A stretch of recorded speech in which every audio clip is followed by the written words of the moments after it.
ಓಂ ಶಾಂತಿ. ಇಂದಿನ ಮುರಳಿಯ ದಿನಾಂಕ 12/4/2025. ಮುರಳಿ ಮಹಾವಾಕ್ಯಗಳು. मीठे बच्चे, तुम्हारा यह ब्राह्मण कुल बिल्कुल निराला है. तुम ब्राह्मण ही नॉलेजफुल हो. तुम ज्ञान, विज्ञान और अज्ञान को जानते हो. ಮಧುರ ಮಕ್ಕಳೇ, ತಮ್ಮದು ಇದು ಬ್ರಾಹ್ಮಣ ಕುಲ ಬಹಳಷ್ಟು ಭಿನ್ನವಾಗಿದೆ. ತಾವೇ ಬ್ರಾಹ್ಮಣರು ಈಗ ಜ್ಞಾನಪೂರ್ಣ ನಾಲೆಜ್ಫುಲ್ ಆಗಿದ್ದೀರಿ. ತಾವು ಜ್ಞಾನ, ವಿಜ್ಞಾನ ಹಾಗೂ ಅಜ್ಞಾನವನ್ನು ತಿಳಿದುಕೊಂಡಿದ್ದೀರಿ. ಬಾಬಾ ಇವತ್ತು ನಾವು ಮಕ್ಕಳಿಗೆ ನೆನಪು ಕೊಡಿಸ್ತಾ ಇದ್ದಾರೆ. ತಮ್ಮ ಬ್ರಾಹ್ಮಣ ಕುಲ ಬಹಳ ವಿಭಿನ್ನವಾದ ವಿಶಿಷ್ಟ ಯೂನಿಕ್ ಕುಲ ಆಗಿದೆ. ತುಮ್ ಬ್ರಾಹ್ಮಣಿ ನಾಲೆಜ್ಫುಲ್ ಹೋ. ಬ್ರಾಹ್ಮಣ ಕುಲ ಯೂನಿಕ್ ಯಾಕಾಗಿದೆ ಅಂತಂದರೆ, ಯಾವುದೇ ಒಂದು ಕುಲದಲ್ಲಿ ಆ ವಂಶದಲ್ಲಿ ಆ ವಂಶಸ್ಥರು ಅಂತ ಹೇಳ್ಕೊಳ್ಳಿಕ್ಕೆ, ಆ ಕುಲದವರು ಅಂತ ಹೇಳ್ಕೊಳ್ಳಿಕ್ಕೆ ಫಿಸಿಕಲ್ ರೂಪದ ಶರೀರದ ಪ್ರಾಪ್ತಿ ಯಾವಾಗ ಆಗ್ತದೆ, ತಂದೆ ತಾಯಿ ಗರ್ಭದಲ್ಲಿ ಜನ್ಮ ಆಗ್ತದೋ ಆಗ ಆ ತಂದೆ ತಾಯಿ ಅನುಸರಿಸುವಂತಹ ವಂಶಕ್ಕೆ ಕುಲ ಅಂತ ಹೇಳಲಾಗ್ತದೆ. ಆದರೆ ಬ್ರಾಹ್ಮಣ ಕುಲ ಯಾಕೆ ವಿಶಿಷ್ಟ ಆಗಿದೆ ಅಂತಂದರೆ, ಇದು ಫಿಸಿಕಲ್ ಫಾರ್ಮ್ ಅಲ್ಲ. ಇದು ಯಾವುದೇ ರೀತಿಯ ಶಾರೀರಿಕ ಭೌತಿಕ ರೂಪದ ಕುಲ ಅಲ್ಲ. ಇದು ಎಂತಹ ವಂಶ, ಎಂತಹ ಒಂದು ಪರಿವಾರ ಆಗಿದೆ ಅಂತಂದರೆ, ಸಾಕ್ಷಾತ್ ಸೃಷ್ಟಿಯ ಕರ್ತ, ರಚಯಿತ, ನಿರಾಕಾರ ಪರಮಾತ್ಮ ಈ ಸೃಷ್ಟಿ ನಾಟಕದಲ್ಲಿ ಎಂಟರ್ ಆಗ್ತಾರೆ. ಒಬ್ಬ ಮಹಾನ್ ವೃದ್ಧ ಮಾನವ, ಯೋಗಿ, ಪುರುಷೋತ್ತಮ ಆ ಆತ್ಮನ ತನುವಿನಲ್ಲಿ ಯಾವಾಗ ಪ್ರವೇಶ ಆಗ್ತಾರೋ ಅವರಿಗೆ ಬ್ರಹ್ಮ ಅಂತ ಹೆಸರನ್ನಿಟ್ಟು, ಆ ಬ್ರಹ್ಮರವರ ಮೂಲಕ ಬ್ರಹ್ಮನ ಸಂಕಲ್ಪದಿಂದ ಮತ್ತು ಪರಮಾತ್ಮನ ಶುಭ ಭಾವದಿಂದ, ಶುಭ ಸಂಕಲ್ಪದಿಂದ ಹುಟ್ಟಿರುವಂತಹ, ಅರ್ಥಾತ್ ಜ್ಞಾನದ ಬಲದಿಂದ ಹುಟ್ಟಿರುವಂತಹ ಮಕ್ಕಳಿಗೆ ಬ್ರಾಹ್ಮಣರು ಅಂತ ಹೇಳಲಾಗ್ತದೆ. ಬ್ರಾಹ್ಮಣರು ಲೌಕಿಕದಲ್ಲಿಯೂ ಕೂಡ ಇದ್ದಾರೆ. ಆದರೆ ಆ ಬ್ರಾಹ್ಮಣರು ತಮಗೆ ತಾವು ಹೆಸರಿಟ್ಕೊಂಡು, ನಾವು ಬ್ರಾಹ್ಮಣರು ಅಂತ ಹೆಸರಿಟ್ಕೊಂಡು ಆ ಹೆಸರಿನ ಆಧಾರದ ಮೇಲೆ ಪದ್ಧತಿಗಳನ್ನು ಅನುಸರಿಸ್ತಾ ನಾವು ಬ್ರಹ್ಮನ ಸಂತಾನರು, ಬ್ರಾಹ್ಮಣರು ಅಂತ ಹೇಳ್ಕೊಂಡಿದ್ದಾರೆ. ಆದರೆ ಇಲ್ಲಿ ಶಿವತಂದೆಯನ್ನು ಅರಿತಂಥ ಮಕ್ಕಳು, ಬ್ರಹ್ಮ ತಂದೆಯನ್ನು ಫಾಲೋ ಮಾಡ್ತಾ ಇರುವಂತಹ ಯಾರೆಲ್ಲ BK ಮಕ್ಕಳಿದ್ದಾರೆ ಅಂಥವರಿಗಾಗಿ ಬಾಬಾ ಹೇಳ್ತಾರೆ, ಮಕ್ಕಳೇ ನೀವು ಬ್ರಾಹ್ಮಣರಿದ್ದೀರಿ, ಈ ಕುಲ ಬಹಳ ವಿಶಿಷ್ಟ, ನಿರಾಳ, ಭಿನ್ನವಾಗಿದೆ ಅಂತ. ಅಂದರೆ ಇಲ್ಲಿ ಬುದ್ಧಿಯಿಂದ ಜನ್ಮ, ದಿವ್ಯ ದೃಷ್ಟಿಯಿಂದ ಜನ್ಮ ಆಗಿದೆ ಮತ್ತು ಅಲೌಕಿಕ ಶಕ್ತಿಯಿಂದ ಜನ್ಮ ಆಗಿದೆ ಮತ್ತು ಭಗವಂತನ ಜ್ಞಾನದ ಬಲದಿಂದ ಆತ್ಮಕ್ಕೆ ಅರಿವು, ಎನ್ಲೈಟ್ಮೆಂಟ್ ದೊರಕಿರುವ ಕಾರಣದಿಂದ ಬಾಬಾ ಇದಕ್ಕೆ ಜನ್ಮ ಅಂತಾರೆ. ಅದಕ್ಕಾಗಿ ಈ ಜನ್ಮ ಯಾರ ಮೂಲಕ ಆಗಿದೆ ಅಂದರೆ ಬ್ರಹ್ಮ ತಂದೆಯ ಮೂಲಕ. ಅದಕ್ಕೆ ತಾವು ಬ್ರಾಹ್ಮಣರು ಬಹಳ ವಿಶಿಷ್ಟ ಇದ್ದೀರಿ. ಮತ್ತು ಈ ಬ್ರಾಹ್ಮಣರೇ ನಾಲೆಜ್ಫುಲ್ ಇದ್ದೀರಿ. ಲೌಕಿಕದಲ್ಲಿ ಭಲೇ ಶಾಸ್ತ್ರ ಪುರಾಣದ ನಾಲೆಜ್ ಬ್ರಾಹ್ಮಣರಲ್ಲಿ ಇರ್ತದೆ, ಖಾಸ್ ಅಧ್ಯಯನವನ್ನು ಮಾಡಿರ್ತಾರೆ. ಆದರೆ ಅದರಿಂದ ಜೀವನ್ ಮುಕ್ತಿ ಸಿಗೋದಿಲ್ಲ. ಇಲ್ಲಿ ಸಾಕ್ಷಾತ್ ಪರಮಾತ್ಮನೇ ಬಂದು ಖಾಸ್ ಮಕ್ಕಳನ್ನು ಆರಿಸಿಕೊಂಡು ಈ ಬ್ರಹ್ಮನ ಮಗುವನ್ನಾಗಿ ಮಾಡಿ ಆತ್ಮಗಳಿಗೆ, ಬ್ರಾಹ್ಮಣ ಮಕ್ಕಳಿಗೆ ಬಾಬಾ ನಾಲೆಜ್ ಕೊಡ್ತಾರೆ, ತಮ್ಮ ಸತ್ಯದ ಅರಿವು ಮಾಡಿಸ್ತಾರೆ ಮತ್ತು ಸ್ವತಃ ಭಗವಂತ ತನ್ನ ಪರಿಚಯವನ್ನು ಮಾಡ್ತಾರೆ. ಅದಕ್ಕಾಗಿ ಭಗವಂತನಿಗೆ ಮಕ್ಕಳಾಗ್ತಾರೆ ಮತ್ತೆ ಸಾಕಾರದಲ್ಲಿ.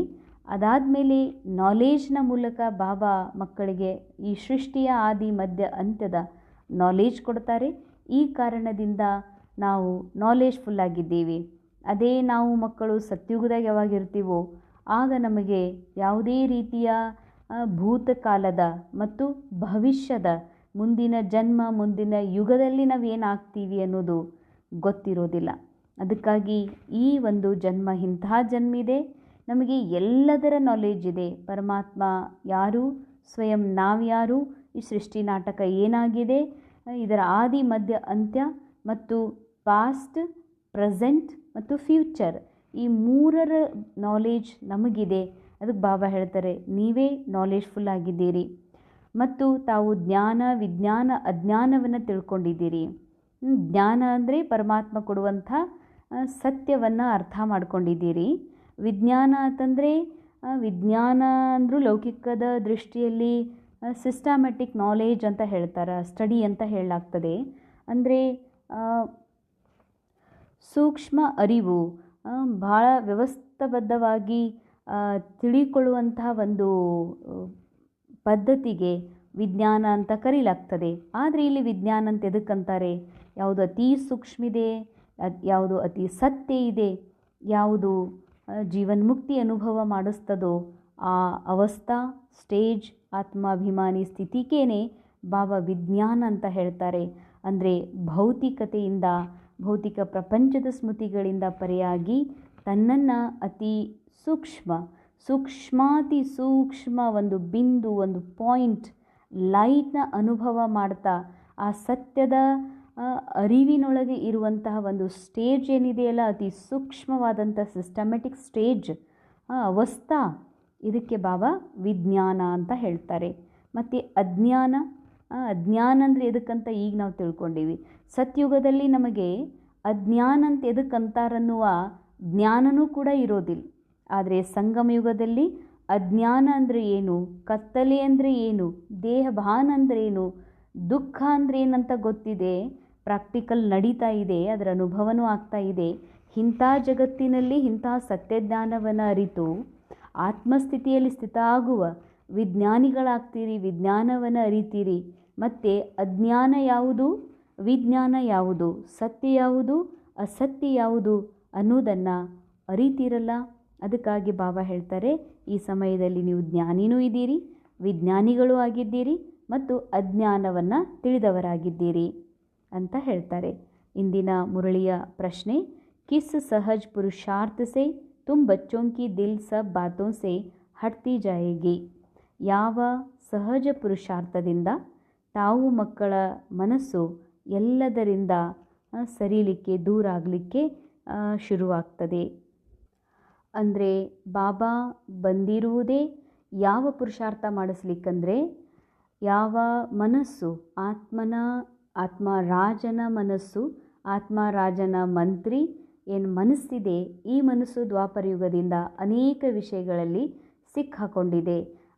ಆ ಸಿಕ್ಕಾಕೊಂಡಂಥ ಮನಸ್ಸನ್ನು ಮತ್ತೆ ಹೊರಗೆ ತೆಗಿಲಿಕ್ಕೆ ಅಥವಾ ಯಾವುದರಿಂದ ಸಿಕ್ಕಾಕೊಂಡಿದೆ ಅದರಿಂದ ದೂರ ಮಾಡುವಂಥ ಪುರುಷಾರ್ಥ ಬಾಬಾ ಮಾಡಿಸ್ತಾ ಇದ್ದಾರೆ.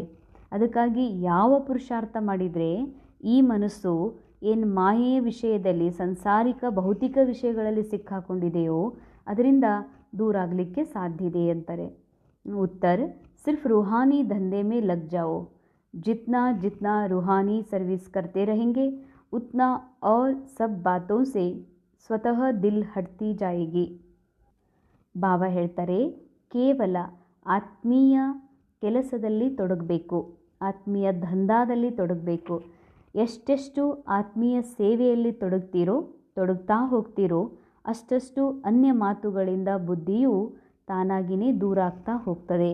ಅಂದರೆ ಈ ಬುದ್ಧಿ, ಈ ಮನಸ್ಸು ನಮಗೆ ಗೊತ್ತಿಲ್ಲದಂತೆ ಆತ್ಮನಿಂದ ದೂರಾಗಿ ಅನೇಕ ವಿಷಯಗಳಲ್ಲಿ ಸಿಲುಕಿಕೊಂಡಿದೆ. ಅದೆಲ್ಲದರಿಂದ ದೂರ ಆಗಬೇಕು ಅಂದರೆ ಆತ್ಮೀಯ ದಂಧ ಮಾಡಬೇಕು ಅಂತಾರೆ ಬಾಬಾ. ದಂಧ ಅಂದರೆ ಕೆಲಸ ಕಾರ್ಯ. ರುಹಾನಿ ದಂಧ ಅಂದರೆ ಏನು? ರೂಹ ಯಾವುದು ಆತ್ಮ ಇದೆ, ಆತ್ಮಗಳನ್ನು ಜಾಗೃತ ಮಾಡುವಂತಹ ದಂಧ. ಬಾಬಾ ಹೇಳ್ತಾರೆ, ಶ್ರೇಷ್ಠ ದಂಧ ಅಥವಾ ಶ್ರೇಷ್ಠ ವೃತ್ತಿ ಅಥವಾ ಶ್ರೇಷ್ಠ ಉದ್ಯೋಗ ಯಾವುದು ಈ ಸದ್ಯ ಬ್ರಾಹ್ಮಣ ಮಕ್ಕಳಿಗಾಗಿ ಪರಮಾತ್ಮ ಸಲಹೆ ಕೊಡುವಂಥ ಉದ್ಯೋಗ ಯಾವುದಪ್ಪ ಅಂತಂದರೆ, ಆತ್ಮಗಳಿಗೆ ಅವರ ಒಂದು ಅಜ್ಞಾನದಿಂದ ಹೊರತೆಗೆಯುವಂತಹ ಅಥವಾ ಆತ್ಮ ಜಾಗೃತಿ ಮಾಡಿಸಿ ದೇಹಭಾನದಿಂದ ಮುಕ್ತಗೊಳಿಸಿ ಈ ನಾಟಕದ ರಹಸ್ಯವನ್ನು ತಿಳಿಸಿ ಅವರಿಗೆ ವಾಪಸ್ ತಮ್ಮ ಮೂಲ ಸ್ಥಿತಿಗೆ ತಿರುಗಿಸ್ಲಿಕ್ಕೆ ಅಥವಾ ಎಲ್ಲಿ ಸಿಕ್ಕಾಕೊಂಡಿದೆ ಅದರಿಂದ ಹೊರತೆಗೆದು ಅವರ ಒಂದು ಆತ್ಮಿಕ ಶಾಂತ ಅವಸ್ಥೆಯನ್ನು ಪ್ರಾಪ್ತ ಮಾಡ್ಕೊಳ್ಳಿಕ್ಕಾಗಿ ಯಾವ ಸೇವೆಯನ್ನು ನಾವು ಮಾಡ್ತೀವಿ ಆ ಸೇವೆಗೆ ಬಾಬಾ ರುಹಾನಿ ಸೇವಾ ಅಂತ ಹೇಳ್ತಾರೆ. ಆದರೆ ಈ ರುಹಾನಿ ಸೇವಾ ಯಾರು ಮಾಡಲಿಕ್ಕೆ ಸಾಧ್ಯ ಇದೆ?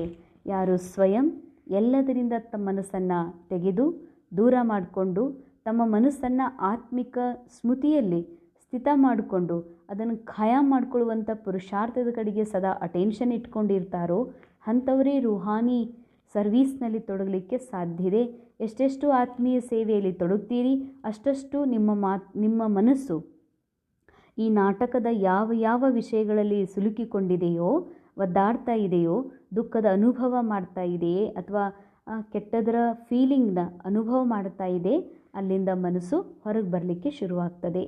ರಾಜಾಯಿ ಲೇನೇಕೆ ಪುರುಷಾರ್ಥ ಮೇ ಲಗ್ ಜಾಯೆಂಗೆ. ಎಷ್ಟೆಷ್ಟು ನಮ್ಮ ಮನಸ್ಸು ಅಥವಾ ನನ್ನ ಮನಸ್ಸು, ಆತ್ಮನ ಮನಸ್ಸು ಎಷ್ಟೆಷ್ಟು ಸಿಕ್ಕ ಹಾಕ್ಕೊಂಡಿರೋದ್ರಿಂದ ಹೊರಗೆ ಬರಲಿಕ್ಕೆ ಶುರುವಾಗ್ತದೆ ಭಾನದಿಂದ, ಅಷ್ಟಷ್ಟು ನಾವು ರಾಜ್ಯವನ್ನು ಪಡೆಯುವ ಪುರುಷಾರ್ಥ ಮಾಡಲಿಕ್ಕೆ ಸಾಧ್ಯ ಆಗ್ತದೆ. ರಾಜ್ಯ ಪಡೆಯೋದು ಅಂದರೆ ಆತ್ಮ ಯಾವ ತನ್ನ ಮೂಲ ಅರಿವನ್ನು ಮರೆತು ಈ ಮನಸ್ಸು ಯಾವಾಗ ಮಾಯೆಗೆ ವಶೀಭೂತ ಆಗ್ತದೋ ಆಗ ತನ್ನ ರಾಜ್ಯವನ್ನು ಕಳ್ಕೊಳ್ತದೆ. ಅದಕ್ಕೆ ಆತ್ಮ ರಾಜ ತನ್ನ ಸ್ವರಾಜ್ಯವನ್ನು ಪಡ್ಕೊಳ್ಬೇಕು, ಅದಕ್ಕಾಗಿಯೇ ಪುರುಷಾರ್ಥ ಮಾಡಬೇಕಿದೆ. ಪರಂತು ರೂಹಾನಿ ಸರ್ವಿಸ್ಗೆ ಸಾಥ್ ಸಾಥ್ ಜೋ ರಚನಾ ರಚಿ ಹೇ ಉಸ್ಕಿ ಭಿ ಸಂಭಾಲ್ ಕರ್ನಿ ಹೇ. ಮಕ್ಕಳೇ, ಈ ಆತ್ಮೀಯ ಸೇವೆಯನ್ನು ಮಾಡಿರಿ, ಭಲೇ ಮಾಡಿರಿ, ಅವಶ್ಯ ಜರೂರಿ ಇದೆ. ಆತ್ಮಗಳ ಕಲ್ಯಾಣ ಮಾಡುವ ಸೇವೆಯನ್ನು ಮಾಡುವುದರ ಜೊತೆಗೆ ಯಾವ ರಚನೆಯನ್ನು ತಾವು ಮಾಡಿದ್ದೀರಿ ಅವ್ರದ್ದು ಕೂಡ ಸಂಭಾಲನೆ ಮಾಡಬೇಕು. ಯಾರ ರಚನೆ ಅಂತಂದರೆ 2 ರೀತಿಯಿಂದ. ಒಂದು, ಸೂಕ್ಷ್ಮ ರೂಪದಲ್ಲಿ ಯಾರ್ಯಾರಿಗೆ ನಾವು ಆತ್ಮಜ್ಞಾನವನ್ನು ಅರಿವು ಮಾಡಿಸಿ, ಅಂದರೆ ಅನೇಕರಿಗೆ ತಮ್ಮ ಸತ್ಯದ ಅರಿವಾಗಲಿಕ್ಕೆ ನಾವು ನಿಮಿತ್ತರಾಗಿದ್ದೀವಿ, ಅದಕ್ಕೂ ಬಾಬಾ ಹೇಳ್ತಾರೆ ನಿಮ್ಮ ರಚನೆ ಅಂತ. ಮತ್ತು ಯಾರು ಪತಿ ಪತ್ನಿ ಸಂಸಾರಿಕ ಜೀವನದಲ್ಲಿ ರೋಲ್ ಪ್ಲೇ ಮಾಡ್ತಾ ಅಲ್ಲಿ ಮಕ್ಕಳಾಗಿದ್ದಾರೆ, ಶಾರೀರಿಕ ರೂಪದ ಮಕ್ಕಳಿದ್ದಾರೆ, ಅಂಥ ಮಕ್ಕಳ ಒಂದು ಆ ರಚನೆಯ ಪಾಲನೆ ಸಂಭಾಲನೆ ಮಾಡಬೇಕಾಗ್ತದೆ ಅಂತ ಹೇಳ್ತಾರೆ ಬಾಬಾ. ಅಂದರೆ ಮಕ್ಕಳದಾರ ತಂದಮೇಲೆ ಅವರಿಗೆ ದಡ ಸೇರಿಸುವವರೆಗೂ ಕೂಡ ಲಕ್ಷ್ಯ ಕೊಡಬೇಕಾಗ್ತದೆ, ಗಮನ ಕೊಡಬೇಕಾಗ್ತದೆ, ಅವರ ಪಾಲನೆ ಪೋಷಣೆಯನ್ನು ಕೂಡ ಮಾಡಬೇಕಾಗ್ತದೆ. ಜೊತೆಯಲ್ಲಿ ಆತ್ಮಗಳ ಕಲ್ಯಾಣ ಮಾಡುವಂಥ ಸೇವೆಯನ್ನು ಕೂಡ ಮಕ್ಕಳು ತಾವು ಮಾಡಬೇಕಿದೆ ಅಂತಾರೆ ಬಾಬಾ. ಗೀತ್ ಜೋ ಪಿಯಾ ಕೆ ಸಾಥ್ ಹೇ ಉನ್ಕೆ ಲಿಯೇ ಸದಾ ಜ್ಞಾನ್ ಕಿ ಬರ್ಸಾತ್ ಹೇ. ಯಾರು ಪ್ರಿಯತಮ ಪರಮಾತ್ಮನ ಜೊತೆಯಲ್ಲಿ ಇರ್ತಾರೆ ಅವರಿಗೆ ಸದಾ ಜ್ಞಾನದ ಮಳೆ ಸುರಿತಾ ಇರ್ತದೆ. ಓಂ ಶಾಂತಿ. ಪಿಯಾ ಕಹಾ ಜಾತಾ ಹೇ ಬಾಬಾ ಕೋ. ಆತ್ಮದ ಸತ್ಯ ಪ್ರಿಯತಮ ಯಾರು ಅಂದರೆ ಪರಮಾತ್ಮ ತಂದೆಯೇ ಆಗಿದ್ದಾರೆ.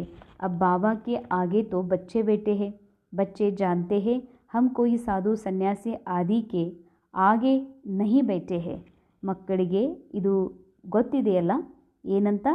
ಈಗ ನಾವು ಬಾಬಾನ ಎದುರುಗಡೆ ಕೂತ್ಕೊಂಡೀವಿ, ಇದರ ಅರ್ಥ ಒಬ್ಬ ಸಾಧು ಸನ್ಯಾಸಿ, ಒಬ್ಬ ಯಾವುದೇ ಶ್ರೇಷ್ಠ ಸತ್ಸಂಗದಲ್ಲಿ ಕುಂತೀವಂತಷ್ಟೇ ಅಲ್ಲ, ನಾವು ಕೂತ್ಕೊಂಡಿರುವುದು ಸಾಕ್ಷಾತ್ ನಿರಾಕಾರ ಪರಮಾತ್ಮ ಪ್ರಿಯತಮನ ಸಾನ್ನಿಧ್ಯದಲ್ಲಿ ನಾವು ಕೂತ್ಕೊಂಡಿದ್ದೀವಿ ಅನ್ನೋದು ಮಕ್ಕಳಿಗೆ ಗೊತ್ತಿದೆಯಲ್ಲ. ವಹ ಬಾಬಾ ಜ್ಞಾನ ಕಾ ಸಾಗರ್ ಹೇ, ಜ್ಞಾನ ಸೇ ಹಿ ಸದ್ಗತಿ ಹೋತಿ ಹೇ. ಅಂಡರ್ಲೈನ್. ಬಾಬಾ ಪರಮಾತ್ಮ ನಿರಾಕಾರ ಜ್ಯೋತಿ ಸ್ವರೂಪ ತಂದೆ ಅವರೇ ಜ್ಞಾನ ಸಾಗರ ಇದ್ದಾರೆ. ಅವರ ಜ್ಞಾನದಿಂದಲೇ ನಮಗೆ ಸದ್ಗತಿ ಆಗ್ತದೆ. ಸದ್ಗತಿ ಅಂತಂದರೆ ಈ ಸೃಷ್ಟಿ ನಾಟಕದಲ್ಲಿ ನಾವೇನು ಆತ್ಮ ನಮ್ಮ ಪಾರ್ಟ್ ಪ್ಲೇ ಮಾಡ್ತಾ ಇದ್ದೀವಿ, ಈ ಪಾರ್ಟ್ ಏನು ಅವಿನಾಶಿ ನೋಂದಾಯಿಸಲ್ಪಟ್ಟಿದೆ ಅಲ್ಲಿವರೆಗೆ ನಾನು ಇದರಿಂದ ಬಿಡುಗಡೆ ಆಗ್ತೀನಿ ಅಂತಂದ್ರೆ ಸಾಧ್ಯ ಇಲ್ಲ. ಆದರೆ ಬಾಬಾರವರ ನಾಲೇಜ್ ಹೀಗೆ ನಮ್ಮನ್ನು ಎಲ್ಲದರಿಂದ ಭಿನ್ನ ಮಾಡ್ತದೆ ಮತ್ತು ತನ್ನ ಆತ್ಮಿಕ ಮೂಲ ಸ್ವರೂಪದ ಕಡೆಗೆ ಹೋಗಲಿಕ್ಕೆ ಹೆಲ್ಪ್ ಮಾಡ್ತದೆ ಅಂತಂದರೆ ಅದಕ್ಕಾಗಿ ಬಾಬಾ ಹೇಳ್ತಾರೆ ಸದ್ಗತಿ ಸಿಗ್ತದೆ. ಸದ್ಗತಿ ಅಂತಂದರೆ ಯಾವುದು ಈ ನಾಟಕದಲ್ಲಿ ಏನೆಲ್ಲ ಸುಖ ದುಃಖದ ಸೀನ್ರೀಸ್ ಎದುರುಗಡೆ ಬರ್ತಾ ಇದ್ದಾವೆ, ಘಟನೆಗಳು ಘಟಿಸ್ತಾ ಇದ್ದಾವೆ, ಅನೇಕ ಮಾತುಗಳು ಪರಿಸ್ಥಿತಿಗಳು ಬರ್ತವೆ, ಅವೆಲ್ಲವುಗಳ ಪ್ರಭಾವ ಆತ್ಮನ ಮೈಂಡ್ ಮೇಲೆ ಆತ್ಮನ ಮೇಲೆ ಆಗಬಾರ್ದು. ಪದೇ ಪದೇ ಅವುಗಳ ಕುರಿತು ಸಂಕಲ್ಪ ನಡಿಬಾರ್ದು. ಇದಕ್ಕೆ ಬಾಬಾ ಹೇಳ್ತಾರೆ ಸದ್ಗತಿ. ಇಂಥ ಸದ್ಗತಿ ಸಿಗೋದು ಕೇವಲ ಬಾಬಾ ಕೊಡುವಂಥ ನಾಲೇಜಿಂದ ಮಾತ್ರ ಆಗಿದೆ. ಕಹಾ ಜಾತಾ ಹೇ ಜ್ಞಾನ್ ವಿಜ್ಞಾನ್ ಅವ್ರ ಅಜ್ಞಾನ್. ಅದಕ್ಕೆ ಹೇಳಲಾಗ್ತದೆ ಜ್ಞಾನ ವಿಜ್ಞಾನ ಅಜ್ಞಾನ ಅಂತ. ವಿಜ್ಞಾನ ಅರ್ಥಾತ್ ದೇಹಿ ಅಭಿಮಾನಿ ಬನ್ನ, ಯಾದ್ ಕಿ ಯಾತ್ರಾ May Rehana. Underline, double underline. ವಿಜ್ಞಾನ ಅಂದರೆ ದೇಹಿ ಅಭಿಮಾನಿ ಆಗೋದು, ನೆನಪಿನ ಯಾತ್ರೆಯಲ್ಲಿರೋದು. ಎಷ್ಟು ಸೂಕ್ಷ್ಮ ಇದೆ.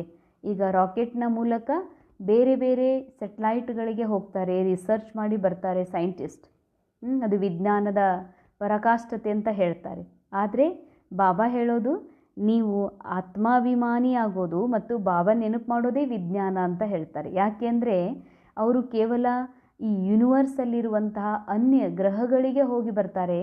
ಆದರೆ ನಾವು ಈ ಪ್ರಪಂಚದ ಎಲ್ಲದರಿಂದ ಬುದ್ಧಿಯೋಗವನ್ನು ತೆಗೆದು ಈ ಯೂನಿವರ್ಸಿಂದನೂ ಕೂಡ ದಾಟಿ ಮೇಲೆ ಇರುವಂಥ ಪರಂಧಾಮದ ಶಾಂತಿಯ ಸತ್ಯ ಅನುಭವ ಮಾಡ್ತೀವಿ. ಪರಮಾತ್ಮನ ಆ ಸೂಕ್ಷ್ಮ ಸತ್ಯವನ್ನು ಅರಿತು ಬುದ್ಧಿ ಯೋಗವನ್ನು ಜೋಡಿಸ್ತೀವಿ. ನಾವು ಆತ್ಮ ಅತಿ ಸೂಕ್ಷ್ಮ ಲೈಟ್ನ ರೂಪದಲ್ಲಿ ನಮ್ಮ ಕಾನ್ಷಿಯಸ್ನ ಅನುಭೂತಿ ಮಾಡ್ತೀವಿ. ಇದಕ್ಕೆ ಬಾಬಾ ಹೇಳ್ತಾರೆ ವಿಜ್ಞಾನ ಆಗಿದೆ. ಈಗ ತಾವು ಮಕ್ಕಳು ಜ್ಞಾನ, ವಿಜ್ಞಾನ ಹಾಗೂ ಅಜ್ಞಾನವನ್ನು ತಿಳ್ಕೊಂಡಿರಿ ಅಂತಾರೆ ಬಾಬಾ. ಅಜ್ಞಾನ ಅಂದರೆ ರಾವಣನ ಒಂದು ಸಂಪ್ರದಾಯ ಅಥವಾ ರಾವಣನ ಒಂದು ಜೀವನ ಏನಿದೆ, ರಾವಣ ಜೀವನ ಅಂದರೆ ದ್ವಾಪರ ಯುಗದಿಂದ ಕಲಿಯುಗದವರೆಗೆ ಸ್ವಯಂನ ಅರಿವಿಲ್ಲದೆ ಏನೆಲ್ಲ ನಾವು ಮಾಡಿದ್ವಿ, ಇದಕ್ಕೆ ರಾವಣ ಸಂಪ್ರದಾಯ ಅಥವಾ ಅಜ್ಞಾನ ಅಂತ ಹೇಳಲಾಗ್ತದೆ. ಜ್ಞಾನ ಅರ್ಥಾತ್ ಸೃಷ್ಟಿ ಚಕ್ರಕೋ ಜಾನನ. ಬಾಬಾ ಹೇಳ್ತಾರೆ ಜ್ಞಾನ ಅಂದ್ರೇನು? ಸೃಷ್ಟಿ ಚಕ್ರವನ್ನು ಅರ್ಥ ಮಾಡ್ಕೊಳ್ಳೋದು. ಸೃಷ್ಟಿ ಚಕ್ರ ಅರ್ಥ ಮಾಡ್ಕೊಳ್ಳೋದು ಅಂದರೆ ಇದು ಒಂದು ವಿಶ್ವನಾಟಕ. ಈ ನಾಟಕವು ಮಾಡಲ್ಪಟ್ಟದ್ದಾಗಿದೆ. ಈ ನಾಟಕ ಪ್ರೀ ರಿಕಾರ್ಡೆಡ್ ಆಗಿದೆ.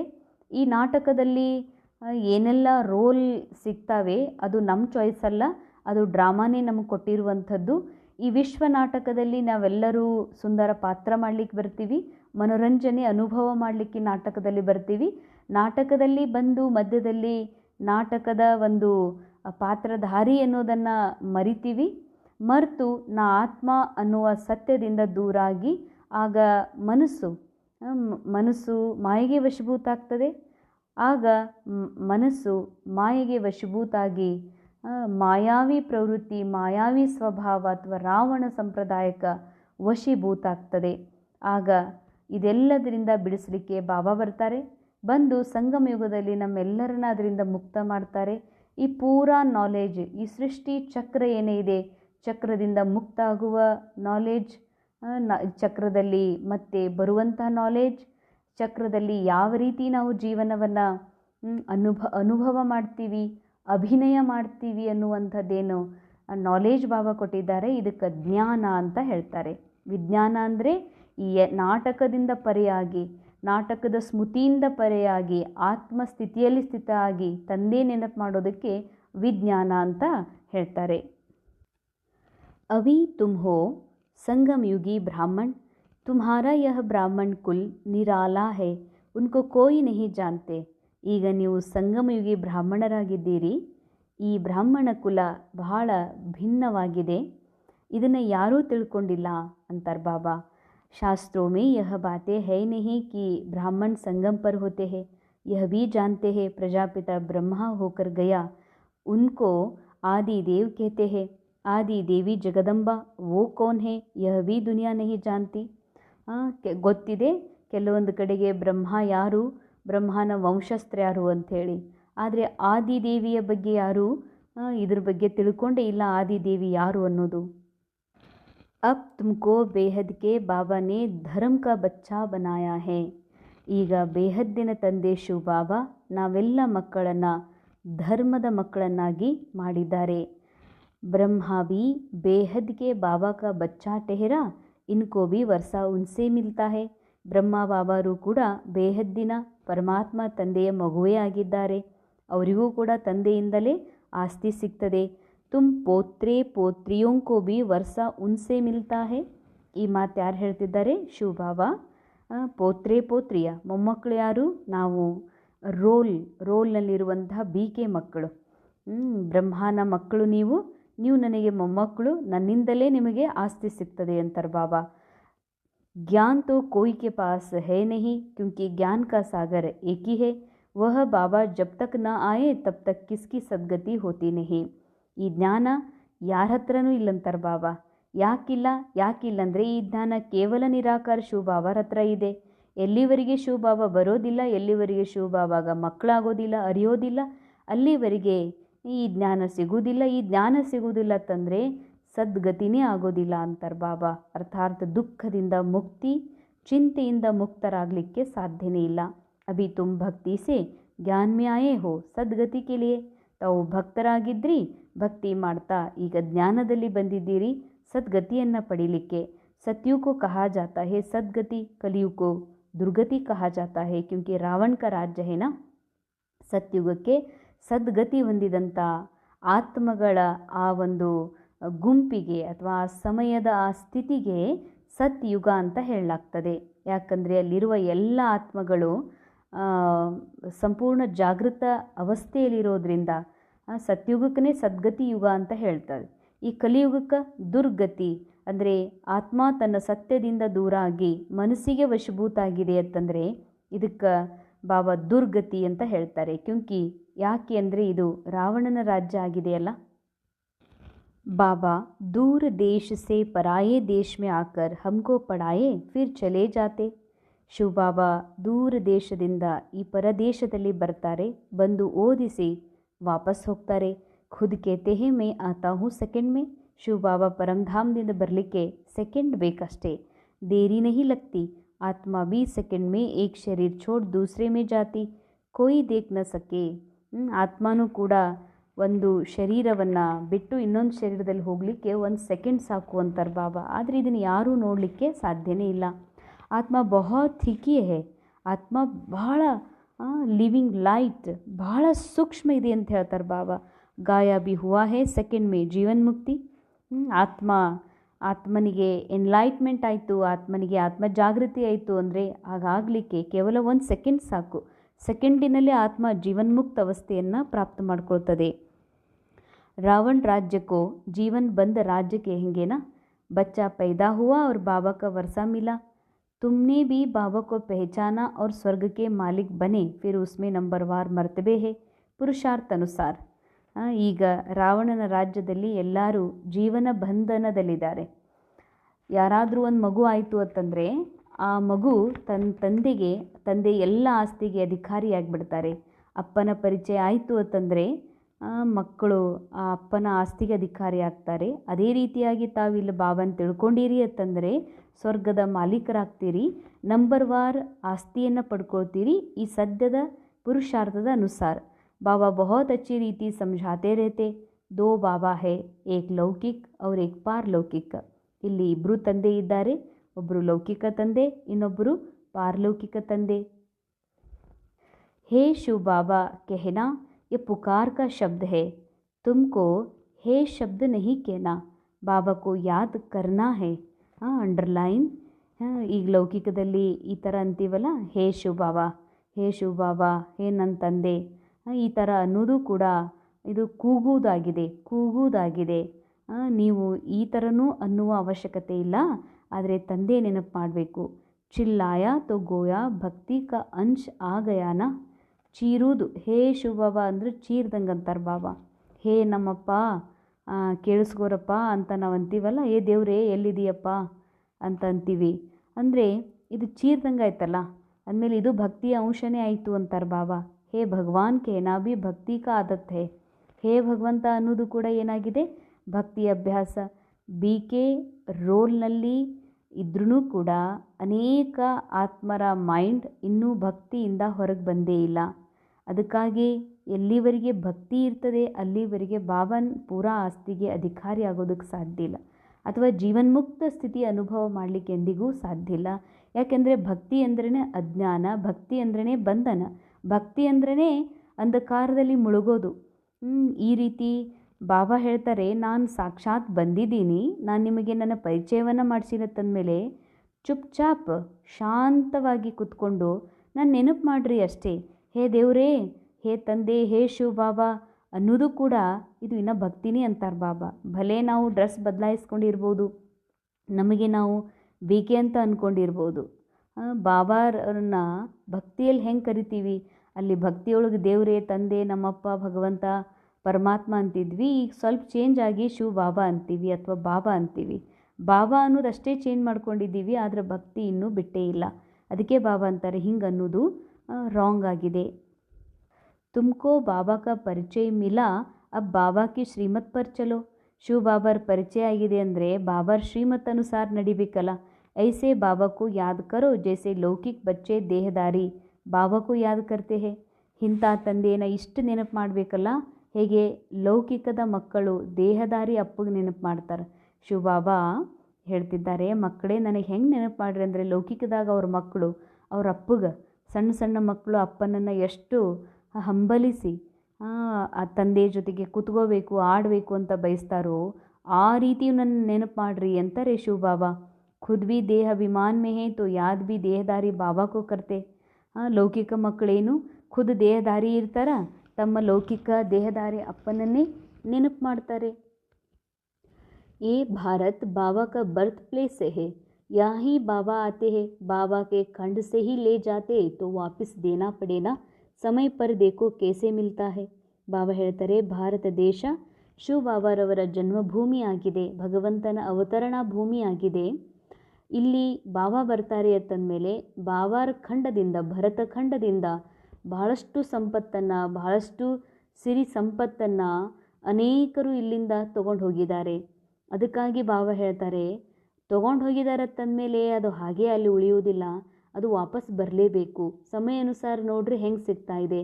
ಇವತ್ತು ಭಾರತ ಸರ್ಕಾರ ವಿದೇಶದಿಂದ ಬಹಳಷ್ಟು ಸಾಲ ತಗೊಳ್ತಾ ಇದೆ ಭಾರತದ ಕಲ್ಯಾಣಕ್ಕಾಗಿ, ಭಾರತ ದೇಶದ ಉದ್ಧಾರಕ್ಕಾಗಿ.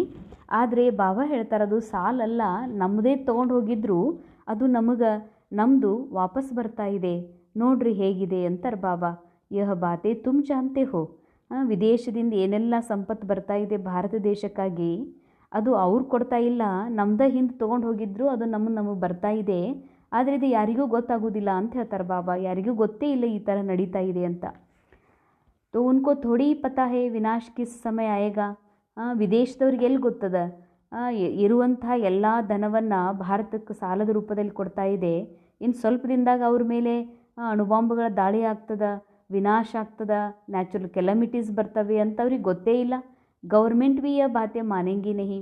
ಅಕಸ್ಮಾತ್ ನೀವು ತಗೋರಿ ವಿದೇಶದಿಂದ ಧನ ಭಲೆ, ಯಾಕಂದರೆ ಅದೇನು ವಾಪಸ್ ಕೊಡುವಂಥದ್ದು ಅಲ್ವೇ ಅಲ್ಲ, ಇದು ನಮ್ಮದೇ ತೊಗೊಂಡಿದ್ರು, ನಮಗೆ ಬರ್ತಾ ಇದೆ ಅಂತ ಹೇಳಿದ್ವಿ, ಅಥವಾ ವಿನಾಶ ಆಗೋದದ, ಇದೆಲ್ಲ ಸಮಾಪ್ತಾಗಿ ಹೋಗ್ತದೆ ಅಂತ ಹೇಳಿದ್ರೆ ಗೌರ್ಮೆಂಟ್ ಇದು ಒಪ್ಪೋದಿಲ್ಲ, ಈ ಮಾತುಗಳನ್ನು ಒಪ್ಪೋದಿಲ್ಲ. ಕ್ಯೂಂಕಿ ಡ್ರಾಮಾ ಮೇ ನೂಂದ್ ಹೇ, ಕರ್ಜಾ ಉಟಾತೆ ಹಿ ರೇತೆ.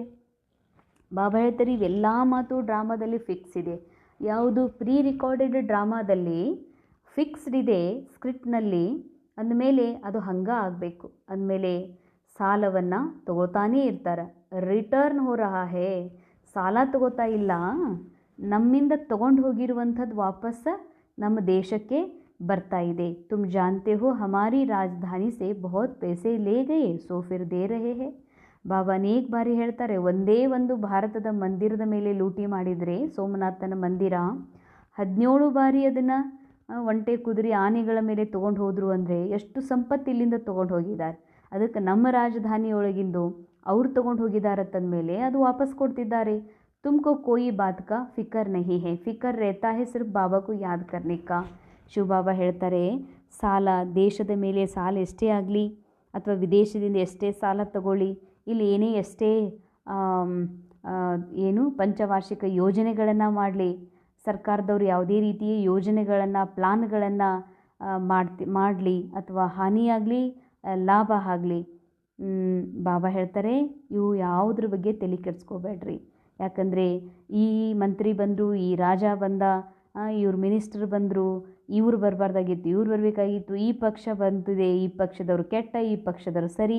ಬಾಬಾ ಹೇಳ್ತಾರೆ, ರಾವಣನ ರಾಜ್ಯದಲ್ಲಿ ರೋಲ್ ಪ್ಲೇ ಮಾಡ್ತಾ ಇರುವಂಥ ಯಾವ ಆತ್ಮರ ಮೈಂಡೂ ಕೂಡ ಈಗ ವಶಭೂತಿರೋದ್ರಿಂದ, ಸ್ವತಂತ್ರ ಇಲ್ಲದೇ ಇರುವ ಕಾರಣದಿಂದ ಯಾವುದೇ ಪಕ್ಷ ಇರಲಿ ಎಲ್ಲರ ಮನಸ್ಸು ವಶೀಭೂತಾಗಿದೆ, ಎಲ್ಲರಿಂದಲೂ ತಪ್ಪಾಗ್ತದೆ. ದೇಶದಲ್ಲಿ ಅನೇಕ ಅನಾಹುತಗಳು ನಡೀತಾನೇ ಇರ್ತದೆ. ಇದೆಲ್ಲ ನಡೀತದೆ ಹೇಗೆ? ಡ್ರಾಮಾನುಸಾರ. ಇದೆಲ್ಲವೂ ಪ್ರೀ ರಿಕಾರ್ಡೆಡ್ ಇದೆ, ಬನಾಯಿ ಡ್ರಾಮಾ ಇದೆ. ಅಂದಮೇಲೆ ಬಾಬಾ ಹೇಳ್ತಾರೆ, ನೀವು ಯಾಕೆ ಚಿಂತೆ ಮಾಡ್ತೀರಿ? ನೀವು ಎದ್ರದ್ದು ತಲೆ ಕೆಡಿಸ್ಕೋಬೇಡ್ರಿ. ದೇಶದ್ದು ಏನಾಗ್ತದ, ಯಾರು ರಾಜ್ಯ ಆಳ್ತಾರ, ಯಾರು ಯಾವ ಸ್ಕೀಮ್ಗಳನ್ನು ತಂದಾರಂತ ಅದು ಯಾವುದೂ ತಲೆ ಕೆಡಿಸ್ಕೊಳ್ಬೇಡ್ರಿ. ನೀವು ಕೇವಲ ತಲೆ ಕೆಡಿಸ್ಕೊಡ್ರಿ, ನಾನು ಸಮಯದೊಳಗೆ ನನ್ನ ಪಾಪದಿಂದ ಮುಕ್ತ ಆಗಬೇಕು, ವಾಪಸ್ ನನ್ನ ಆತ್ಮಸ್ಥಿತಿಯನ್ನು ಪ್ರಾಪ್ತ ಮಾಡ್ಕೊಳ್ಬೇಕು ಅನ್ನೋದು ಒಂದೇ ನಿಮಗೆ ಚಿಂತೆ ಇರಲಿ. ಯಾದ್ ಸೆ ಹಿ ಪಾಪ ಭಸ್ಮ ಹೋಂಗೆ ನಾ. ಶಿವ ಬಾಬನ್ನೇ ಯಾಕೆ ನೆನಪು ಮಾಡಬೇಕಂದ್ರೆ ಬಾಬಾರ ನೆನಪಿನಿಂದೇ ನಿಮಗೆ ಪಾಪ ಭಸ್ಮ ಆಗ್ತದೆ. ಅದಕ್ಕಾಗಿ ಬೇರೆ ಯಾವ ಚಿಂತೆಯನ್ನು ಮಾಡಬೇಡ್ರಿ ಅಂತಾರೆ ಬಾಬಾ. ಲೌಕಿಕದಲ್ಲಿ ಮಗಳು ಮಗ ವಿಶೇಷ ಸ್ಟಡಿ ಮಾಡ್ತಿದ್ರು ಅಂತಂದ್ರೆ ಅವ್ರು ಏನಾದರೂ ಚಿಂತೆ ಮಾಡಿದರೆ ಅಪ್ಪ ಅಮ್ಮ ಹೇಳ್ತಾರೆ, ನೀ ಏನೂ ಚಿಂತೆ ಮಾಡಬೇಡ, ಏನು ದುಡ್ಡಿನ ಚಿಂತೆ ಮಾಡಬೇಡ, ಏನೂ ಮಾಡಬೇಡ, ಜವಾಬ್ದಾರಿ ಏನೂ ನೀನು ನೋಡ್ಕೋಬೇಕಾಗಿಲ್ಲ, ನೀ ಕೇವಲ ಓದು ಸಾಕು, ನೀ ಅಟೆನ್ಷನ್ ಕೊಡು ವಿದ್ಯಾಭ್ಯಾಸದ ಮೇಲೆ ಅಂತ ಹೇಳ್ತಾರೆ. ಹಾಗೆ ಶಿವಬಾಬ ಏನು ಹೇಳ್ತಾರೆ, ಏನು ಸಾಲು ಹೋಗಿದೆ ಸಂಪತ್ತು ಅಲ್ಲಿಗೆ ಹೋಗಿದೆ, ಅದು ಈ ಕಡೆ ಬರ್ತದೆ, ಭಾರತದಲ್ಲಿ ಏನೆಲ್ಲ ರಾವಣನ ರಾಜ್ಯದಲ್ಲಿ ಅಲ್ಲೋಲ್ ಕಲ್ಲೋಲ್ ಆಗ್ತದೆ, ಇದು ಯಾವುದ್ರ ಬಗ್ಗೆ ತಲೆ ಕೆಡಿಸ್ಕೊಳ್ಬೇಡ್ರಿ, ನೀವು ಕೇವಲ ಶಿವಬಾಬಾರವರನ್ನು ನೆನಪು ಮಾಡೋದರಲ್ಲಿ ನಿರತರಾಗ್ರಿ, ಅಂದಾಗ ಪಾಪ ಮುಕ್ತರಾಗಲಿಕ್ಕೆ ಸಾಧ್ಯ ಅಂತಾರೆ ಬಾಬಾ. ಅಬ್ ಜೋ ಜಿತ್ನಾ ಪುರುಷಾರ್ಥ ಕರೆ. ಬಾಬಾ ಹೇಳ್ತಾರೆ, ಹೌದು ನಾ ಹೇಳ್ತೀನಿ, ಆದರೆ ನೀವೆಷ್ಟು ಪುರುಷಾರ್ಥ ಮಾಡ್ತೀರಿ ಅಷ್ಟು ಪಡ್ಕೊಳ್ತೀರಿ. ಶ್ರೀಮತ್ ತೋ ಮಿಲ್ತಿ रहती, ಅವಿನಾಶಿ ಸರ್ಜನ್ ಸೆ ಹರ್ ಬಾತ್ ಮೇ ಮತ್ ಲೇನಿ ಪಡೆ. ಶ್ರೀಮತ ಅಂತೂ ಬಾಬಾ ಕೊಡ್ತಾರೆ, ಎಲ್ಲದಕ್ಕೂ ಏನು ಮಾಡಬೇಕು ಏನು ಮಾಡಬಾರ್ದು ಅನ್ನೋದನ್ನು ತಿಳಿಸಿದ್ದಾರೆ. ತಂದಮೇಲೆ ಅವಿನಾಶಿ ಡಾಕ್ಟರ್ ಶಿವಬಾಬಾ ಸರ್ಜನ್ ಅವರಿಂದ ಎಲ್ಲ ಮಾತಿನೊಳಗೆ ಸಲಹೆ ತಗೊಳ್ಬೇಕು. ಬಾಬಾ ಈ ಥರ ವಿಷಯ ಇದೆ, ಅದಕ್ಕೆ ಏನು ಮಾಡಬೇಕು ಅಂತ ಸಲಹೆಯನ್ನು ತಗೊಳ್ಬೇಕು ಅಂತಾರೆ ಬಾಬಾ. ಅಚ್ಚಾ, ಇಂದಿನ ಮುರಳಿಯ ಮುಖ್ಯ ಧಾರಣಾ ಪಾಯಿಂಟ್ಸ್. जितना टाइम मिले उतना टाइम यह रूहानी धंधा करना है. रूहानी धंधे के संस्कार डालने हैं, पतितों को पावन बनाने की सर्विस करनी है. ಅಂಡರ್ಲೈನ್. ಎಷ್ಟು ಸಮಯ ಸಿಗ್ತದೋ ಬಾಬಾ ಹೇಳ್ತಾರೆ, ಏನು ಅವಶ್ಯಕ ಕಾರ್ಯಗಳಿವೆ ಅವುಗಳನ್ನು ಮಾಡಿರಿ. ಎಷ್ಟು ಸಮಯ ಸಿಗ್ತದೋ ಅಷ್ಟು ಸಮಯವನ್ನು ತೆಗೆದು ಆತ್ಮೀಯ ದಂಧಾದೊಳಗೆ ತೊಡಗಿರಿ. ಆತ್ಮೀಯ ದಂಧಾ ಅಥವಾ ರುಹಾನಿ ಸರ್ವಿಸ್ನ ಸಂಸ್ಕಾರಗಳನ್ನು ತುಂಬಿಕೊಳ್ಳ್ರಿ ಅಂತಾರೆ ಬಾಬಾ.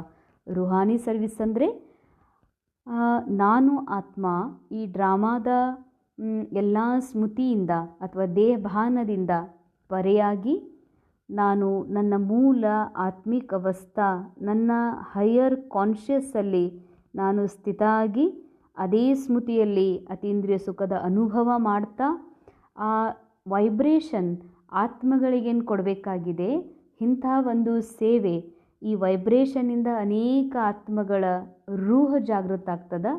ದೇಹಭಾನದಿಂದ ಹೊರಗೆ ಬರಬೇಕನ್ನುವಂಥ ಕಾನ್ಷಿಯಸ್ ಅವರಲ್ಲಿ ಜಾಗೃತ ಆಗ್ತದೆ. ಅದಕ್ಕಾಗಿ ಬಾಬಾ ಹೇಳ್ತಾರೆ, ಅನೇಕ ಆತ್ಮ ರೂಹಗಳನ್ನು ಜಾಗೃತ ಮಾಡುವಂತಹ ಅಥವಾ ಅವರನ್ನು ಅಜ್ಞಾನದಿಂದ ಹೊರಗೆ ತೆಗೆಯುವಂಥ ಸೇವೆ ಮಾಡಿರಿ. ಈ ರುಹಾನಿ ಸೇವಾ ಮಾಡುವಂಥ ಸಂಸ್ಕಾರವನ್ನು ಹಾಕ್ಕೊಳ್ರಿ ಅಂತಾರೆ ಬಾಬಾ. ಪತಿತರನ್ನು ಪಾವನ ಮಾಡುವಂಥ ಸೇವೆ ಮಾಡಬೇಕಾಗಿದೆ.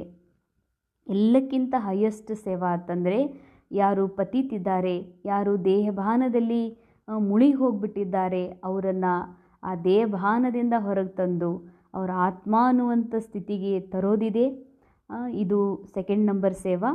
ಆದರೆ ಸ್ವಯಂ ನಾನು ಈ ಮನಸ್ಸಿನ ವಿಚಾರ ಮತ್ತು ಸಂಸ್ಕಾರ, ಬುದ್ಧಿ ಹಾಗೂ ಡ್ರಾಮಾದ ಎಲ್ಲ ನೆನಪುಗಳಿಂದ ಪರೆಯಾಗಿ ಆತ್ಮ ಸ್ಥಿತಿ ಬಿಂದುವಿನ ರೂಪದಲ್ಲಿ ಸ್ಥಿತ ಆಗಿ ಆತ್ಮದ ಮೂಲ ಗುಣಗಳ ಅನುಭವ ಮಾಡ್ತಾ ನಾನು ಬಾಬನ ಸಂಘದಲ್ಲಿ ಇರ್ತೀನಲ್ಲ, ಇದು ಸತ್ಯ ರುಹಾನಿ ಸೇವಾ.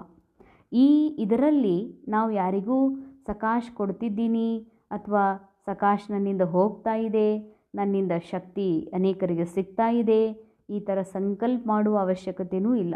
ನಾನು ನನ್ನ ಮೂಲ ಅವಸ್ಥೆಯಲ್ಲಿದ್ದಾಗ ಆಟೋಮೆಟಿಕ್ ನನ್ನ ಆತ್ಮದ ವೈಬ್ರೇಷನ್ಸ್ ಅನೇಕ ಆತ್ಮರನ್ನು, ಮಲಗಿರುವ ಆತ್ಮರನ್ನು ಎಬ್ಬಿಸುವಂಥ ಕಾರ್ಯ ಮಾಡ್ತದೆ. ಅದಕ್ಕಾಗಿ ಬಾಬಾ ಹೇಳ್ತಾರೆ, ಇದರದು ಸಂಸ್ಕಾರ ತುಂಬಿಕೊಳ್ಳ್ರಿ ಮತ್ತು ಪದ್ಧತಿಯಿಂದ ಪಾವನ ಮಾಡುವ ಸೇವೆಯನ್ನು ಮಾಡಿರಿ. वरदान, मनसा संकल्प व वृत्ति द्वारा श्रेष्ठ वाइब्रेशंस की खुशबू फैलाने वाले शिव शक्ति कंबाइंड भव. ಮನಸ್ಸಿನ ಸಂಕಲ್ಪ ಅಥವಾ ವೃತ್ತಿಯ ಮೂಲಕ ಶ್ರೇಷ್ಠ ವೈಬ್ರೇಷನ್ಸ್ನ ತರಂಗಗಳ ಸುಗಂಧವನ್ನು ಹರಡಿಸುವಂತಹ ಶಿವಶಕ್ತಿ ಕಂಬೈಂಡ್ ಭವ. जैसे आजकल स्थूल खुशबू के साधनों से गुलाब, चंदन व भिन्न भिन्न प्रकार की खुशबू फैलाते हैं. ಇತ್ತೀಚಿನ ದಿನಗಳಲ್ಲಿ ವಿಜ್ಞಾನದ ಆವಿಷ್ಕಾರದಲ್ಲಿ ಅನೇಕ ಸ್ಥೂಲವಾದ ಸುಗಂಧ, ಸ್ಥೂಲ ಚರ್ಮದ ಇಂದ್ರಿಯ, ಶರೀರದ ಇಂದ್ರಿಯ ಮೂಗಿಗೆ ಹಿತ ಅನಿಸುವಂಥ ಯಾವ ಸುಗಂಧಗಳಿದಾವ, ಆ ಸುಗಂಧದ ಒಂದು ಸಾಧನದ ಮೂಲಕ ಗುಲಾಬಿ, ಚಂದನ, ಭಿನ್ನ ಭಿನ್ನ ಪ್ರಕಾರದ ಸುಗಂಧವನ್ನು ವಾತಾವರಣದಲ್ಲಿ ಹರಡಿಸ್ತಿರ್ತಾರೆ. ऐसे आप शिव शक्ति कंबाइंड बन मनसा संकल्प वृत्ति द्वारा सुख शांति प्रेम आनंद की खुशबू फैलाओ. ಅಂಡರ್ಲೈನ್. ಬಾಬಾ ಹೇಳ್ತಾರೆ, ಮಕ್ಕಳೇ, ಶಿವ ಶಕ್ತಿ, ಶಿವ ಅಂದರೆ ಬಾಬಾ, ಶಕ್ತಿ ಅಂದರೆ ಬಾಬಾರವರ ನಾಲೇಜನ್ನು ಯಾವಾಗ ನಾನು ತಿಳ್ಕೊಂಡು ಅರ್ಥ ಮಾಡಿಕೊಂಡು ಒಪ್ಪಿಕೊಂಡು ಈ ಮನಸ್ಸಿಗೆ ಒಪ್ಪಿಸಿ ಅದರ ಸ್ವರೂಪ ಆಗಿರ್ತೀನಿ, ಇದಕ್ಕೆ ಶಕ್ತಿ ಅಂತ. Knowledge is light, knowledge is might ಅಂತ ಹೇಳ್ತಾರೆ. ಬಾಬಾ ಕೊಟ್ಟಿರುವ ನಾಲೇಜ್ನ ಆಧಾರದಿಂದ ಸ್ವಯಂವನ್ನು ಸರ್ವದರಿಂದ ನ್ಯಾರ ಮಾಡಿಕೊಂಡು ಬಾಬನಿಗೆ ಪ್ರಿಯ ಆಗುವಂತಹ ಏನು ಶಕ್ತಿ ಸ್ವರೂಪಿದೆ, ಇದಕ್ಕೆ ಶಿವ ಶಕ್ತಿಯ ಕಂಬೈನ್ಡ್ ಸ್ವರೂಪ ಅಂತ ಹೇಳ್ತಾರೆ ಬಾಬಾ. ಹಾಗೂ ಸಂಕಲ್ಪ ಮತ್ತು ವೃತ್ತಿಯ ಮೂಲಕ, ಶುಭ ಸಂಕಲ್ಪ ಹಾಗೂ ಶುಭ ಭಾವನೆಯ ಮೂಲಕ ಸುಖ, ಶಾಂತಿ, ಪ್ರೇಮ, ಆನಂದದ ಸುಗಂಧವನ್ನು ಎಲ್ಲ ಕಡೆಗೂ ಹರಡಿಸ್ರಿ. ಅಂದರೆ ಇದು ಸ್ಥೂಲ ರೂಪದ ಮಾತಲ್ಲ, ಹೈಯರ್ ಸೋಲ್ ಕಾನ್ಷಿಯಸ್ನಲ್ಲಿ ಅಥವಾ ಹೈಯರ್ ಸುಪ್ರೀಂ ಕಾನ್ಷಿಯಸ್ನಲ್ಲಿ ಯಾವಾಗ ಇರ್ತೀವಿ, ಯಾವಾಗ ಬಾಬನ ಜೊತೆ ಕಂಬೈನ್ಡ್ ಸ್ಟೇಜ್ನ ರಿಯಲ್ ಅನುಭೂತಿ ಮಾಡಲಿಕ್ಕೆ ಶುರು ಮಾಡ್ತೀವಿ, ಆಗ ನಮ್ಮ ಸಂಕಲ್ಪ ವೃತ್ತಿಯ ಮೂಲಕ ಸುಗಂಧ, ಎದುರದ್ದು ಸುಖ, ಶಾಂತಿ, ಪ್ರೇಮ, ಆನಂದದ ಸುಗಂಧ ಎಲ್ಲ ಕಡೆಗೂ ಆಟೋಮೆಟಿಕ್ಕಾಗಿ ಹರಡ್ತದೆ ಅಂತಾರೆ ಬಾಬಾ. ರೋಜ್ ಅಮೃತ್ ವೇಳೆ ಭಿನ್ನ ಭಿನ್ನ ಶ್ರೇಷ್ಠ वाइब्रेशन के फाउंटेन के महाफिक आत्माओं के ऊपर ಗುಲಾವಾಶಿ ಡಾಲೋ. ಬಾಬಾ ಹೇಳ್ತಾರೆ, ಪ್ರತಿನಿತ್ಯವೂ ಅಮೃತ ವೇಳೆಯಲ್ಲಿ ಭಿನ್ನ ಭಿನ್ನ ಶ್ರೇಷ್ಠ ವೈಬ್ರೇಷನ್ನ ಮೂಲಕ ಫೌಂಟೇನ್ ರೂಪದಲ್ಲಿ, ಬಾಬಾ ಹೇಳ್ತಾರೆ ಹೇಗೆ ಕಾರಂಜಿ ಬೀಳ್ತದೆ, ಕಾರಂಜಿಯೊಳಗೆ ನೀರು ಜಿಗಿದು ಎಷ್ಟು ಪ್ರಕಾಶದ ರೂಪದಲ್ಲಿ ವೈಟಾಗಿ ಕಾಣ್ತಾ ಇರ್ತದೆ, ನೀರು ಬೀಳ್ತದೋ ಆ ರೀತಿಯಾಗಿ ಅಮೃತ ವೇಳೆಯಲ್ಲಿ ಬಾಬರ ಜೊತೆ ಕಂಬೈಂಡ್ ಆಗಿ ತಮ್ಮ ವಿಭಿನ್ನ ವೈಬ್ರೇಷನ್ಗಳ ಮೂಲಕ ಆತ್ಮಗಳ ಮೇಲೆ ಒಂದು ಗುಲಾಬಿ ಸುಗಂಧವನ್ನು ಹರಡಿಸ್ರಿ ಅಂತಾರೆ ಬಾಬಾ. ಸಿರ್ಫ್ ಸಂಕಲ್ಪ का ऑटोमेटिक स्विच ऑन करो तो विश्व में जो अशुद्ध वृत्तियों की बदबू है वह समाप्त हो जाएगी. ಅಂಡರ್ಲೈನ್. ಬಾಬಾ ಹೇಳ್ತಾರೆ, ಇವತ್ತು ಜಗತ್ತಿನಲ್ಲಿ ಅಶುದ್ಧ ವೃತ್ತಿ ಇದೆ. ದೇಹಭಾನನೇ ಅತಿ ದೊಡ್ಡ ಅಜ್ಞಾನ, ದೇಹಭಾನವೇ ಅತಿ ದೊಡ್ಡ ಮಾನವನ ಮೂರ್ಖತನ. ಅದು ಸತ್ಯ ಅಂತ ಅನುಭವ ಮಾಡ್ತಾ ಇರುವುದು, ಅಂದರೆ ನಾ ಮನುಷ್ಯ ಅನ್ನೋದು ರಿಯಲ್ ಅನುಭವ ಮಾಡುವುದೇ ಮಹಾನ್ ಮೂರ್ಖತೆಯಾಗಿದೆ. ಬಾಬಾ ಹೇಳ್ತಾರೆ, ಇದರಿಂದಲೇ ಕೆಟ್ಟ ದುರ್ಗಂಧ ಈ ಜಗತ್ತಿನಲ್ಲಿ ಹರಡಿದೆ.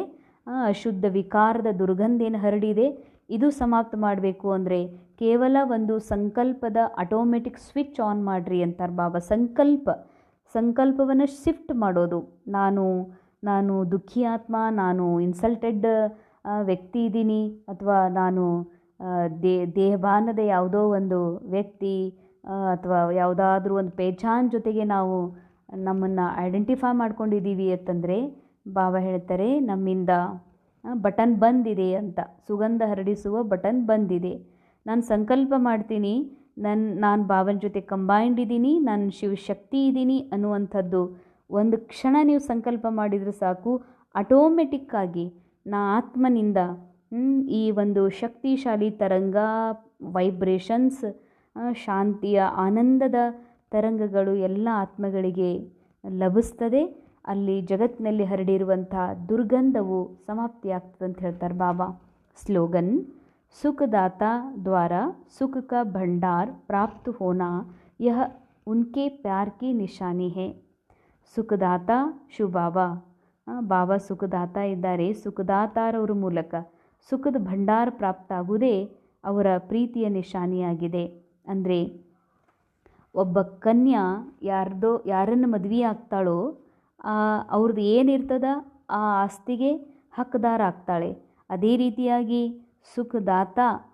ಸುಖದಾತ ನನ್ನವರು ಅಂತಂದಮೇಲೆ ಅವರಿಂದ ಏನು ಸಿಗ್ತದಂದ್ರೆ ಸುಖದ ಭಂಡಾರ ಪ್ರಾಪ್ತ ಆಗ್ತದೆ. ಸುಖದ ಭಂಡಾರ ಪ್ರಾಪ್ತ ಆಗೋದಿದು ಎದರ ನಿಶಾನಿ ಅಂತಂದರೆ ಅವರು ನಮ್ಮ ಮೇಲಿನ ಪ್ರೀತಿ ಏನಿಟ್ಟಿದ್ದಾರೆ, ಆ ಪ್ರೀತಿಯ ಫಲವಾಗಿ ಬಾಬಾ ಸುಖದಾತ ತಮ್ಮ ಸುಖದ ಭಂಡಾರವನ್ನೇ ಮಕ್ಕಳಿಗೆ ವಿಲ್ ಮಾಡ್ತಾರೆ, ಮಕ್ಕಳಿಗೆ ಟ್ರಾನ್ಸ್ಫರ್ ಮಾಡ್ತಾರೆ, ಮಕ್ಕಳಲ್ಲಿ ಆ ಶಕ್ತಿಯನ್ನು ತುಂಬುತ್ತಾರೆ, ಪ್ರೇಮದ ಶಕ್ತಿ, ಸುಖದ ಶಕ್ತಿ, ಅದಕ್ಕೆ ಬಾಬಾ ಹೇಳ್ತಾರೆ ಇದೇ ಭಗವಂತನ ಪ್ರೇಮದ ನಿಶಾನಿಯಾಗಿದೆ. अव्यक्त इशारे कंबाइंड रूप की स्मृति से सदा विजयी बनो. जितनी शक्तियों की शक्ति है उतनी ही पांडवों की भी विशाल शक्ति है. ಬಾಬಾ ಹೇಳ್ತಾರೆ ಸ್ಥೂಲ ರೂಪದಲ್ಲಿ ಎಷ್ಟು ಶಕ್ತಿಯರ ಶಕ್ತಿ ಇದೆ ಅಷ್ಟೇ ಪಾಂಡವರದು ವಿಶಾಲ ಶಕ್ತಿ ಇದೆ. ಇಸಿಲಿಯೇ ಚತುರ್ಭುಜ ರೂಪ ದಿಖಾಯ ಹೈ. ಚತುರ್ಭುಜ ಅಂದರೆ ಎರಡು ಸ್ತ್ರೀಯ ಸ್ವರೂಪ, ಕೈಗಳು, ಎರಡು ಪುರುಷನ ಸ್ವರೂಪದ ಕೈಗಳು. ಅದಕ್ಕೆ ಚತುರ್ಭುಜ. ವಿಷ್ಣುವಿಗೆ 4 ಕೈಗಳನ್ನು ಕಂಬೈಂಡ್ ರೂಪವನ್ನು ತೋರಿಸ್ತಾರೆ. ಶಕ್ತಿಯ और पांडव इन दोनों के कंबाइंड रूप से ही विश्व सेवा के कार्य में सफलता प्राप्त होती है. ಶಕ್ತಿಯರು ಅಂದರೆ ರೋಲ್ನಲ್ಲಿ ಸ್ತ್ರೀ ಶರೀರದಲ್ಲಿ ಪಾತ್ರ ಮಾಡ್ತಾ ಇರುವಂತಹ BK ಬ್ರಾಹ್ಮಣಾತ್ಮರು. ಹಾಗೂ ಪಾಂಡವರು ಅಂತಂದರೆ ಯಾರು ಶಿವಬಾಬನನ್ನು ಅರಿತು ಬ್ರಹ್ಮ ಬಾಬಾರವರನ್ನು ಫಾಲೋ ಮಾಡ್ತಾ ಇದ್ದಾರೆ, ಪುರುಷ ದೇಹದಲ್ಲಿ ರೋಲ್ ಪ್ಲೇ ಮಾಡ್ತಾ ಇದ್ದಾರೆ, ಅವರಿಗೆ ಬಾಬಾ ಪಾಂಡವರಂತಾರೆ. ಆದರೆ ಪ್ರತಿ ಆತ್ಮ ಶಕ್ತಿಯಾಗಿದೆ, ಪ್ರತಿ ಆತ್ಮ ಪಾಂಡವಾಗಿದೆ. ಪಾಂಡವ ಅಂದರೆ ಪರಮಾತ್ಮನನ್ನು ಅರಿತು ಪರಮಾತ್ಮನ ಶ್ರೀಮತದ ಅನುಸಾರ ನಡೀತಾ ಸದ್ಗತಿ ಅನುಭವ ಮಾಡುವಂಥ ಆತ್ಮರೇ ಪಾಂಡವರು. ಅಂದಮೇಲೆ ಬಾಬಾ ಹೇಳ್ತಾರೆ ಇಲ್ಲಿ ಪ್ರತಿಯೊಬ್ಬರೂ ಒಬ್ಬರಿಗೊಬ್ಬರು ಕಂಬೈಂಡ್ ರೂಪದಿಂದ ವಿಶ್ವ ಸೇವೆಯೊಳಗೆ ಸಫಲತೆ ಸಿಗಲಿಕ್ಕೆ ಸಾಧ್ಯ ಇದೆ. ಇಸಿಲಿಯೇ ಸದಾ ಏಕ್ ದೋಕೆ ಸಹಯೋಗಿ ಬನ್ಕರ್ ರಹೋ. ಇಲ್ಲಿ ಬಾಬಾ ಹೇಳ್ತಾರೆ ಅಣ್ಣಂದರು ಅಕ್ಕಂದರು ಪ್ರತಿಯೊಬ್ಬರೂ ಒಬ್ಬರಿಗೊಬ್ಬರು ಸಹಯೋಗಿ ಆಗಬೇಕು. ಸಹಯೋಗಿ ಆದಾಗಲೇ ವಿಶ್ವ ಸೇವೆಯ ಕಾರ್ಯ ಸಂಪನ್ನ ಆಗಲಿಕ್ಕೆ ಸಾಧ್ಯ ಇದೆ. ಜಿಮ್ಮೆವಾರಿ ಕಾ ತಾಜ್ ಸದಾ ಪಡಾ ರಹೆ ಅಂದರೆ ಜವಾಬ್ದಾರಿ. ನಾನು ಏನನ್ನು ಸಹಯೋಗ ಕೊಡಲಿಕ್ಕೆ ರೆಡಿ ಆಗಬೇಕು. ವಿಶ್ವದ ಕಾರ್ಯವನ್ನು ಸಂಪನ್ನ ಮಾಡಲಿಕ್ಕೆ ಭಗವಂತನ ಈ ಮಹಾನ್ ಕಾರ್ಯದಲ್ಲಿ ಸಹಯೋಗಿ ಆಗುವಂಥ ಜವಾಬ್ದಾರಿ, ಅಥವಾ ಈ ದುಃಖದ ಪರ್ವತವನ್ನು ಮೇಲೆತ್ತುವಂಥ ಜವಾಬ್ದಾರಿಯ ಕಿರೀಟವನ್ನು ಸದಾ ಹಾಕ್ಕೊಂಡಿರಬೇಕು ಅಂತ ಹೇಳ್ತಾರೆ ಬಾಬಾ. ಓಂ ಶಾಂತಿ.